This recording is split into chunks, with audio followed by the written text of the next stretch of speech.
Hello बच्चों, आज हम करेंगे कक्षा 12वीं के लिए हिंदी इलेक्टिव विषय का एक चैप्टर जो कि लिया गया है आपकी अंतरा नामक पुस्तक में से। चैप्टर का नाम है दूसरा देवदास और इसकी राइटर हैं ममता कालिया। बड़ी अच्छी लव स्टोरी है। चलिए इसके हम प्रश्न उत्तर करते हैं। पहला प्रश्न देखते हैं। पाठ के आधार पर हर की पौड़ी पर होने वाली गंगा जी की आरती का भावपूर्ण वर्णन अपने शब्दों में कीजिए। बड़ा आसान प्रश्न है। अगर आप लोग कभी हरिद्वार गए हैं और आपने वहाँ की गंगा आरती देखी है, गंगा के घाट पर होने वाली आरती देखी है, तो आप उसको अपने शब्दों में लिख सकते हैं।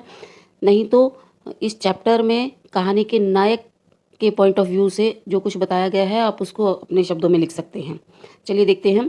हरिद्वार में गंगा आरती सुबह और शाम दोनों समय होती है। आरती के समय पूजा के दोने 1 रुपये से बढ़कर 2 रुपये में बिकने लगते हैं।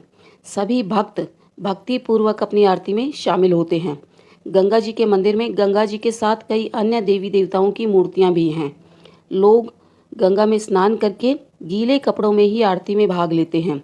पुरुषों ने चंदन का तिलक लगाया होता है और महिलाएं सिंदूर का टीका लगा करके पूजा में शामिल होती हैं। आरती शुरू होते ही पुजारी 5 मंजिल वाला दीपक जला लेता है और आरती करना वो शुरू कर देता है। साथ ही साथ गंगा जी की आरती लाउड स्पीकर पर बजने लगती है। आरती का दीपक जब गर्म होना शुरू हो जाता है तो आरती करते करते वो पुजारी उसे थोड़ा सा गंगा में डुबा लेता है। इससे वो हैंडल जो है उसके दीपक का वो दोबारा से थोड़ा सा ठंडा हो जाता है और पकड़ने लायक हो जाता है। इसी समय जो लोग आरती में शामिल होने वहाँ आए होते हैं वो अपने अपने हाथों में मन्नत का दोना लेकर के खड़े होते हैं। उस दोनों में प्रसाद, फूल, कुछ सिक्के और एक दीपक जलाया होता है। तो मन्नत के दोने जलते हुए दीपक के साथ गंगा में तैरने लगते हैं। जैसे ही वो आरती होती है और आरती पूरी होती है, लोग अपने हाथों में जो उन्होंने दोने पकड़ रखे हैं उससे वो गंगा मैया की आरती करके उसको अपनी मन्नत बोल करके और गंगा जी में उसको बहा देते हैं। तो बहुत सारे सैकड़ों मन्नतों के दोने एक साथ गंगा जी में बहने लगते हैं और बड़ा सुंदर दृश्य वहाँ पर बन जाता है। इसके बाद है गंगा पुत्र जलते हुए दोनों में से सिक्के उठाकर अपने मुंह में रखते जाते हैं। कुछ लड़के वहाँ पर होते हैं जो गंगा जी में जो भी कोई सामग्री प्रवाहित की जाती है उसको डुबकी लगाकर निकालने के लिए वहाँ खड़े होते हैं। तो जैसे ही लोग अपने दोने प्रवाहित करते हैं वो दोने थोड़ी दूर जा कर के जब उनका दीपक बुझ जाता है तो वो जो है उसमें रखा हुआ प्रसाद और सिक्के वगैरह उठा लेते हैं। उनको गंगा पुत्र कहा गया है। दूसरा प्रश्न देखते हैं। गंगा पुत्र के लिए गंगा मैया ही जीविका और जीवन है। इस कथन के आधार पर गंगा पुत्रों के जीवन परिवेश की चर्चा कीजिए। गंगा पुत्र मैंने अभी आपको बताया किसे कहा गया है इस चैप्टर में। इस पाठ में गंगा पुत्र उन लड़कों को कहा गया है जो भक्तों द्वारा फेंके गए सिक्के और अन्य वस्तुएं डुबकी लगाकर गंगा में से निकालते हैं। यही उनकी जीविका है और यही उनके जीवन का आधार है।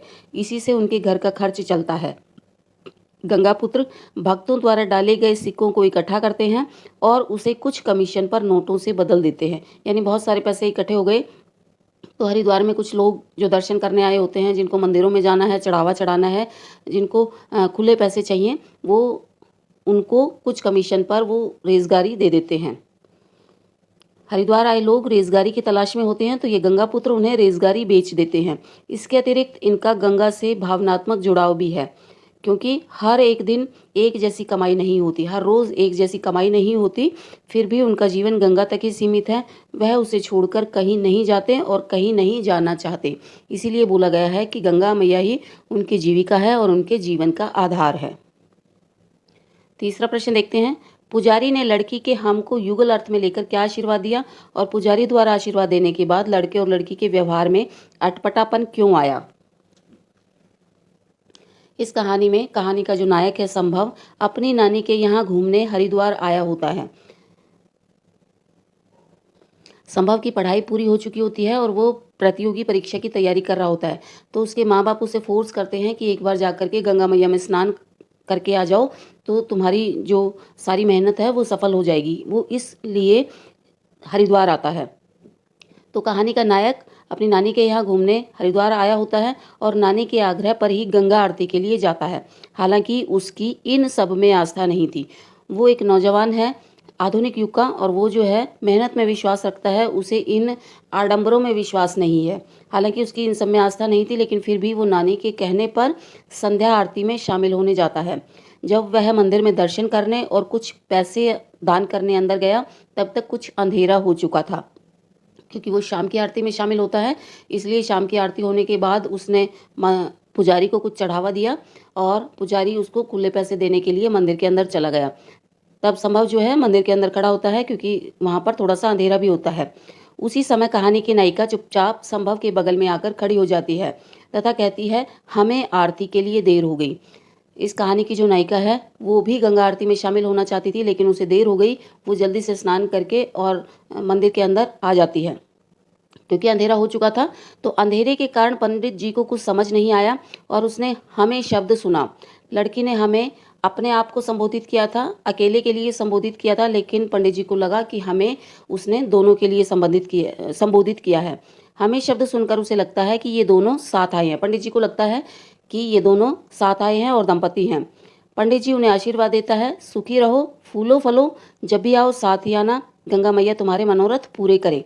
जैसे ही पुजारी यह आशीर्वाद देता है, दोनों को अपनी गलती और अपनी स्थिति का एहसास होता है और दोनों एकदम से हड़बड़ा जाते हैं। क्योंकि मंदिर में सिचुएशन ऐसी थी, थोड़ा सा अंधेरा था। संभव वहाँ पहले से खड़ा था और नायिका जो है चुपचाप आकर के उसके बगल में खड़ी हो जाती है। अंधेरे के कारण वो देख नहीं पाती कि वो संभव के कितने पास खड़ी है। और उसने जब हम शब्द बोला तो पंडित को लगा ये दोनों जो है इकट्ठे हैं और वो उन्हें ऐसा आशीर्वाद देता है। पंडित के ऐसा आशीर्वाद देने के बाद दोनों हड़बड़ा जाते हैं। चौथा प्रश्न देखते हैं, उस छोटी सी मुलाकात ने संभव के मन में क्या हलचल उत्पन्न कर दी, इसका सूक्ष्म विवेचन कीजिए। आंसर देखते हैं। मंदिर में लड़की से छोटी सी मुलाकात ने संभव के मन में हलचल पैदा कर दी। संभव उससे उसी समय बात करना चाहता था जब पंडित ने उन्हें वो आशीर्वाद दिया, तो दोनों एकदम से हड़बड़ा गए थे और संभव उसी समय उससे बात करना चाहता था, लेकिन वह लड़की जल्दी से गलियों में ओझल हो गई। संभव को वो लड़की पसंद आई, वो उससे बात करना चाहता था। उसने उसको ठीक से देखा भी नहीं था, लेकिन एकदम से वो गायब हो जाती है। उसने उसको ढूंढने के लिए कई चक्कर लगाए। वो उसके पीछे निकलता है, लेकिन वो उसे नहीं मिलती। कई चक्कर वो लगाता है बाजार के, लेकिन वो लड़की आंखों से ओझल हो जाती है। घर पहुंचने पर न उसने खाना खाया और ना ही उसे सारी रात नींद आई। अपने नानी का बोलना भी मानो उसे डिस्टर्ब कर रहा था। नानी जो उससे कुछ बोल रही थी बार बार, उसको खाने के लिए, उसको सोने के लिए, या वो लेट क्यों हो गया, इन सब बातों के बारे में जब वो पूछ रही थी तो वो भी उसे अच्छा नहीं लग रहा था। बार बार उसके मन में, उसके ख्यालों में वही लड़की आती रही। उस लड़की ने गुलाबी रंग की साड़ी पहनी हुई थी और वो सीधा स्नान करके मंदिर में आई थी। वही सीन बार बार उसके मन में आता रहा। बार बार उसी मुलाकात को वह अपने मन में दोहराता रहा। फिर उसे अचानक से याद आया कि उसने कल दोबारा आने की बात की थी। इस बात के याद आते ही उसे थोड़ी सी तसल्ली मिली मन में और तब उसने थोड़ा सा खाना खाया। वो मन ही मन सोचता रहा कि जब वो लड़की उसे अगर दोबारा मिली तो वो उससे क्या बातें करेगा। अपने बीच में होने वाले संवाद की भी वो कल्पना करता रहा। इसी प्रकार संभव की पूरी रात गुजर गई और उसके मन में सारी रात यही हलचल होती रही। पांचवा प्रश्न देखते हैं, मनसा देवी जाने के लिए केबल कार में बैठे हुए संभव के मन में जो कल्पनाएं उठ रही थी उनका वर्णन कीजिए। उत्तर देखते हैं। जैसा हमने पिछले प्रश्न के उत्तर में पढ़ा कि उस लड़की ने पुजारी से ये कहा था कि हम कल दोबारा आएंगे, तो संभव जो है मंदिर वाली लड़की को ढूंढने दोबारा उसी मंदिर के पास वाले घाट पर गया। उसे उम्मीद थी कि वो लड़की उसे दोबारा मिलेगी, लेकिन क्योंकि बैसाखी का दिन था इसीलिए बहुत अधिक भीड़ थी। संभव को वो लड़की कहीं दिखाई नहीं दी, तो वह मनसा देवी जाने के लिए केबल कार में बैठ गया। जैसा मैंने बताया, आधुनिक नौजवान था और बहुत शारीरिक कार्य करने में उसका बहुत ज़्यादा विश्वास नहीं था, तो केबल कार वहाँ पर चल रही थी, तो वो आसानी से ऊपर जाने के लिए केबल कार में बैठ जाता है। वहीं आसपास कुछ बच्चे जो हैं बिंदी और पाउडर बेच रहे होते हैं, कुछ बच्चे प्रसाद बेच रहे होते हैं। तो पहली बार बिंदी और उनके डिज़ाइनों को देख करके उसके मन में हलचल होती है। अभी तक जो है संभव किसी लड़की की ओर आकर्षित नहीं हुआ था, लेकिन जब उसने छोटे बच्चों के हाथ पर बिंदियों के डिज़ाइन देखे तो संभव को वो बिंदियाँ बड़ी आकर्षक लगी। उसने मन ही मन एक बिंदी उस लड़की के माथे पर सजा दी। वो अपनी कल्पना करता है एक सुंदर सी बिंदी का डिज़ाइन और कल्पना करता है कि उस लड़की के माथे पर वो बिंदी अगर लगेगी तो वो कैसी दिखेगी। फिर उसे कई गाने याद आने लगे जिसमें मांग में तारे भर देने जैसी बातें कही गई थी। उसको ऐसे रोमांटिक गाने याद आने लगे जिसमें मांग में तारे भर देने वाली बातें थी, ऐसे बोल थे। वह गुलाबी रंग की ही केबल कार में बैठा, क्योंकि कल से उसे गुलाबी रंग बहुत अधिक पसंद आ रहा था। यद्यपि वह इन आडंबरों में ज़्यादा विश्वास नहीं करता था, लेकिन फिर भी वह मनसा देवी के मंदिर गया अपनी मन्नत का धागा बांधने। मनसा देवी के मंदिर में माना जाता है कि जो मन्नत का धागा बांधता है उसकी मन्नत बहुत जल्दी पूरी होती है। वो इन आडंबरों को नहीं मानता था, लेकिन फिर भी उसका मन किया कि वो लड़की शायद भगवान की कृपा से उसको दोबारा मिल जाए, इसलिए वो मनसा देवी के मंदिर अपनी मन्नत का धागा बांधने जाता है। केवल कार में भी उसके मन में उसी लड़की का ख्याल बार बार चल रहा था। अगला प्रश्न देखते हैं। पारो बुआ इनका नाम है। उसे भी मनोकामना का पीला लाल धागा और उसमें पड़ी गिठान का मधुर स्मरण हो आया। कथन के आधार पर कहानी के संकेत पूर्ण आशय पर टिप्पणी लिखिए। आंसर देखते हैं। संभव जो है मंदिर वाली लड़की को ढूंढने जब घाट पर जाता है तो उसकी मुलाकात एक छोटे बच्चे से होती है। वह छोटा बच्चा अपनी बुआ के साथ रोहतक से हरिद्वार आया होता है। मनसा देवी से वापस लौटते समय संभव को वह लड़का दूसरी केबल कार में मंदिर वाली लड़की के साथ दिखाई देता है। जिस लड़के से संभव की मुलाकात घाट पर होती है वो बाय चांस उस लड़की का भतीजा होता है जिसको वो पूरे दिन से ढूंढ रहा होता है। तब संभव भाग करके उस लड़के को पकड़ लेता है और अपनी बुआ से परिचय कराने के लिए कहता है। जैसे ही छोटा बच्चा अपनी बुआ का नाम पारो बताता है, संभव के मन में दबी इच्छाएं मानो सच होने लगती हैं। कल से वह जिस लड़की को पागलों की तरह ढूंढ रहा था, जब वह उसका नाम पारो सुनता है तो उसे लगता है कि उसकी जोड़ी स्वयं ईश्वर ने बनाई है, क्योंकि वह इस लड़की के लिए कल से देवदास बना हुआ था। पूरा दिन उसका बेचैनी में बीता था, पूरी रात उसकी बेचैनी में बीती थी। जिन धार्मिक आडंबरों को उसने जीवन भर नहीं माना था, उनको पूरी श्रद्धा के साथ वो आज मन में लेकर के मनसा देवी के मंदिर आया था। वह अभी अभी मनसा देवी पर जिस मन्नत के लाल पीले धागे को बांध कर आया था, वह मन्नत बहुत जल्दी पूरी हो गई। तो जैसे ही उसे वो लड़की दिखाई दी, अपना जो लाल पीला धागा उसने बांधा था वो बड़ा अच्छा लगने लगा। उसमें पड़ी हुई गांठें उसको याद दिलाने लगी कि कैसे उसने क्या मन्नत मानते हुए वो धागा वहां बांधा था। अगला प्रश्न देखते हैं। मनोकामना की गांठ भी अद्भुत है, इधर बांधो उधर लग जाती है। कथन के आधार पर पारो की मनोदशा का वर्णन कीजिए। आंसर देखते हैं। इस पूरी कहानी में संभव की मनोदशा का ही वर्णन किया गया है और सारी कहानी संभव के नजरिए से ही लिखी गई है। पूरी कहानी, चाहे उसमें गंगा घाट का वर्णन हो, चाहे उसमें गंगा पुत्रों का वर्णन हो, संभव के ही नजरिए से और लेखिका के नजरिए से लिखी गई है। हमें लगता है कि केवल संभव ही उस लड़की को ढूंढ रहा है और उससे मिलने को बेचैन है, लेकिन अंत में जाकर के हमें पता लगता है कि ऐसा नहीं था। वह लड़की भी संभव से दोबारा मिलना चाहती थी। मंदिर वाली एक छोटी सी घटना ने उसके मन में भी प्रेम का बीज बो दिया था। वह भी संभव से दोबारा मिलने के लिए मनसा देवी आई हुई थी और उसने भी वहां मनोकामना की गांठ बांधी थी। जैसे ही नायक और नायिका दोनों मनसा देवी पर मन्नत का धागा बांधकर नीचे उतर रहे होते हैं, दोनों की मुलाकात हो जाती है। ठीक इसी समय पारों की मनोदशा का लेखिका ने वर्णन किया है। उससे पहले जैसा मैंने बताया कि पूरी कहानी में लेखिका अपने पॉइंट ऑफ व्यू से लिखती है कहानी को और संभव के पॉइंट ऑफ व्यू से लिखती है। संभव की बेचैनी का, उसके मन के भावों का, उसके मन की उथल पुथल का वर्णन किया गया है, लेकिन एंड में जाकर के एक डायलॉग जो है, एक विचार जो है नायिका को भी दिया गया है। नायिका की मनोदशा का वर्णन किया गया है। वह भी मन ही मन बहुत प्रसन्न थी और सोच रही थी कि मनोकामना की गांठ इधर बांधो उधर लग जाती है। यानी वो अभी मनोकामना की गांठ बांध करके आई है और अभी उसकी मनोकामना जो है इतनी जल्दी पूरी भी हो गई है। अर्थात सच्चे मन से अगर किसी से मिलने की दुआ ईश्वर से मांगी जाए तो ईश्वर भी उसे पूरी कर देते हैं, लेकिन इतनी जल्दी ईश्वर पूरी कर देंगे उस लड़की को भी विश्वास नहीं था। अगला प्रश्न देखते हैं। दूसरा देवदास कहानी के शीर्षक की सार्थकता स्पष्ट कीजिए। देवदास नाम का उपन्यास शरद चंद्र ने लिखा है और वो बहुत ही फेमस उपन्यास हुआ है। उस पर बंगला में और हिंदी में भी कई फिल्में बन चुकी हैं। देवदास, पारो और चंद्रमुखी की कहानी है उसमें, तो वो कहानी जो है हिंदी साहित्य में भी बड़ी फेमस रही है। उसी से देवदास नाम लेकर के लेखिका ने ये कहानी लिखी है। अब हमें इसकी सार्थकता बतानी है कि ये नाम जो है सही है, अगर सही है तो क्यों सही है। आंसर देखते हैं। कहानी का शीर्षक दूसरा देवदास हमें बिल्कुल उचित लगता है। कहानी का नायक एक सीधा साधा लड़का है। जब उसका शुरू में इंट्रोडक्शन कराया जाता है तो वो बड़ा सीधा साधा लड़का है और प्रतियोगी परीक्षा की तैयारी कर रहा है, ऐसा बताया जाता है।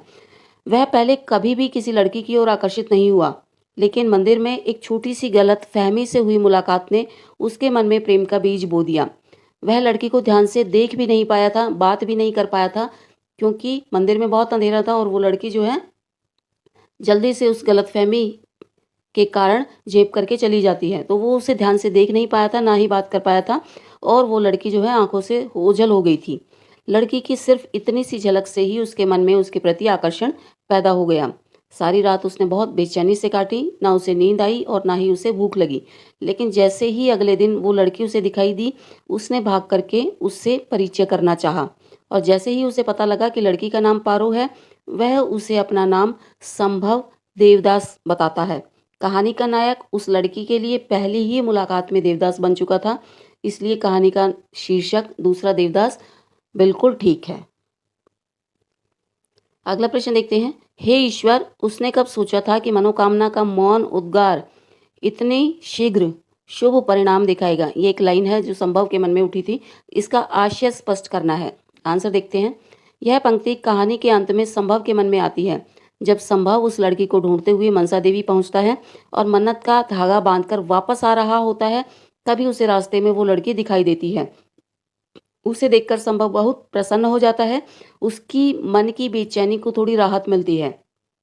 उसे आडंबरों पर बहुत अधिक विश्वास नहीं था, लेकिन फिर भी वह उस लड़की के लिए मन्नत का धागा बांधने मनसा देवी के मंदिर पहुंचता है।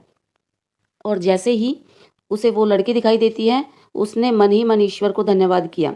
उसने सोचा कि मनोकामना का मौन उद्गार, यानी मन ही मन जो उसने मनोकामना मांगी है, अपने मन में वो जिसके बारे में पूरी रात सोचता रहा और उसको पाने के लिए, उससे मिलने के लिए वो भगवान की शरण में आया। मनोकामना का मौन उद्गार यानी कि मन ही मन मानी गई उसकी जो मनोकामना है, इतनी जल्दी और इतना शुभ परिणाम दिखाएगा, उसे विश्वास नहीं था। यानी इतनी जल्दी पूरी हो जाएगी, उसे विश्वास नहीं था। यानी उसे विश्वास नहीं था कि ईश्वर उसकी मनोकामना मांगते ही उसे पूरी कर देंगे। तो ये लाइन जो है, जब वो लड़की दिखाई देती है, वो ईश्वर को धन्यवाद करते हुए अपने मन में सोचता है। अगला प्रश्न देखते हैं। Question number 10। इसमें जो है 2 अलग अलग लाइनें दी गई हैं और इन लाइनों का आपको भाव स्पष्ट करना है। तो पहली लाइन है, तुझे तो तैरना भी न आवे, कहीं पैर फिसल जाता तो मैं तेरी माँ को कौन मुंह दिखाती। आंसर देखते हैं ये लाइन किसने कही है और इसका क्या भाव निकलता है। संभव को उसकी नानी ने संध्या आरती के लिए गंगा घाट पर भेजा था। वहाँ उसे मंदिर में कहानी की नायिका मिलती है। पुजारी की गलतफहमी से दोनों के मन में हलचल पैदा हो जाती है। इस घटना के तुरंत बाद संभव जो है लड़की से बात करना चाहता है, लेकिन लड़की जल्दी से संभव की आंखों से ओझल हो जाती है। संभव उसे ढूंढने के लिए सारी गलियों के चक्कर काटता है। 2-3 चक्कर उसने सारी गलियों के काटे, लेकिन वो लड़की उसे कहीं दिखाई नहीं दी। उस लड़की को ढूंढने के चक्कर में संभव को घर पहुंचने में देर हो गई, तो उसकी नानी को संभव की चिंता हो रही थी। तब उसकी नानी संभव को कहती है कि मैंने आज सोचा कहीं तुम्हारा पैर तो नहीं फिसल गया। अगर ऐसा हो जाता तो वो उसकी माँ को क्या मुंह दिखाती, क्योंकि संभव को तो तैरना भी नहीं आता। तो संभव जो है घर जाने के लिए लेट हो गया। वो लेट किसी दूसरे चक्कर में हुआ, लेकिन नानी को लगा कि कहीं उसका पैर ना फिसल गया हो। अगर वो उसका पैर फिसल गया होगा तो उसे तैरना भी नहीं आता। अगर कोई दुर्घटना हो गई होती तो वो उसकी माँ को क्या मुंह दिखाएगी। अगली लाइन देखते हैं जिसका हमें भाव बताना है। उसके चेहरे पर इतना विभोर विनीत भागता लिखा गया भाव था, मानो उसने अपना सारा अहम त्याग दिया है। उसके अंदर सुबह से जनित कोई कुंठा शेष नहीं है। वह शुद्ध रूप से चेतन स्वरूप आत्माराम और निर्मल आनंद है। भाव स्पष्ट कीजिए। आंसर देखते हैं। संभव जो है मंदिर वाली लड़की को ढूंढने के लिए सुबह के समय गंगा घाट पर जाता है, तो उसे दूर एक आदमी दिखाई पड़ता है जो गंगा की धारा के बीच में सूर्य की ओर हाथ जोड़े खड़ा था। यानी एक आदमी गंगा के अंदर स्नान करने गया था और वो स्नान करते हुए सूर्य की उपासना कर रहा था, सूर्य को जलांजलि दे रहा था, सूर्य को प्रणाम कर रहा था। संभव को वो आदमी दिखाई पड़ता है। उसके चेहरे पर ऐसा भाव था मानो उसने अपना सारा अहम, सारे दोष त्याग दिए हैं। वो आदमी उसको इतना शांत दिख रहा था, उसका चेहरा उसे ऐसा लग रहा था कि मानो इस गंगा के जल में उसने सारे दोष, अपने सारा अहम, सारा अहंकार प्रवाहित कर दिया है और उसके अंदर कोई कुंठा शेष नहीं है। कोई दुख, कोई पीड़ा, कोई कुंठा, कोई शिकायत उसके मन में अब नहीं बची है और वह सीधा ईश्वर से जा मिला है। और ईश्वर जब उसको मिल गए हैं तो ईश्वर से मिलने का तेज और आनंद उसके चेहरे पर स्पष्ट रूप से दिखाई दे रहा है। यानी संभव को वो आदमी ऐसा लगा, उसका चेहरा ऐसा लगा कि मानो इसने ईश्वर को प्राप्त कर लिया है और उसके चेहरे पर बहुत सुख के, बहुत संतुष्टि के, बहुत प्रसन्नता के भाव थे। तो ये एक आदमी को देख करके संभव को ऐसा लगता है। तो आज हमने करे अपने चैप्टर दूसरा देवदास के प्रश्न उत्तर, जिसकी राइटर थी ममता कालिया। आई होप आपको ये प्रश्न उत्तर बड़े अच्छे से समझ आए होंगे, क्योंकि कहानी बहुत ही सरल है।